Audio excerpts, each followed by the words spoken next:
When I married Lien, I knew her mother, May, was a strong personality. She always believed no one was good enough for her daughter, especially a foreigner like me. Still, I tried my best to win her approval, bringing her gifts, helping around the house, and learning bits of Mandarin to communicate better. But no matter what I did, she always found a reason to mock me. One evening, Lien invited her mother over for dinner. Everything seemed fine at first. May smiled politely, praised the food, and even offered to pour me some tea.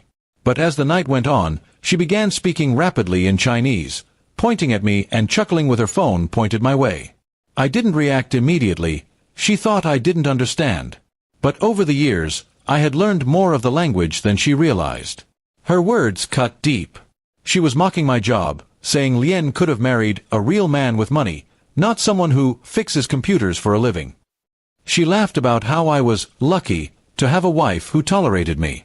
I kept quiet, pretending I didn't catch a word, but inside, my patience was wearing thin.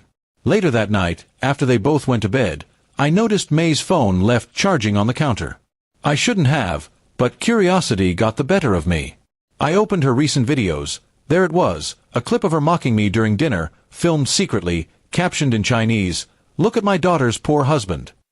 I felt humiliated. I deleted the clip but didn't say a word. Instead, I decided to keep my own eyes open. The next morning, Lien told me her mother was planning to stay with us for a few days while renovations happened at her apartment. I agreed, though I didn't believe that story. Something about May's behavior felt off. She kept making long phone calls late at night, whispering in the hallway, and leaving the house at odd hours. One evening, when she said she was going to meet a friend from the temple, I decided to follow her.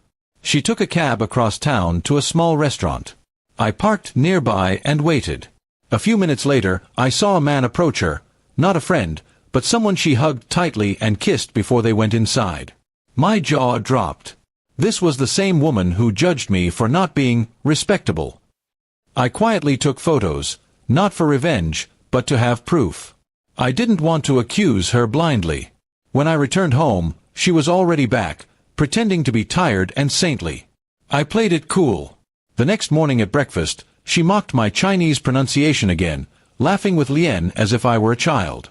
That's when I decided enough was enough. I turned to her and spoke clearly, in perfect Mandarin, "Do you speak to your boyfriend like this too?" Her face went pale. Lien froze, staring at me in shock. I pulled out my phone and showed the pictures. Lien covered her mouth, whispering, "Mom, what is this?"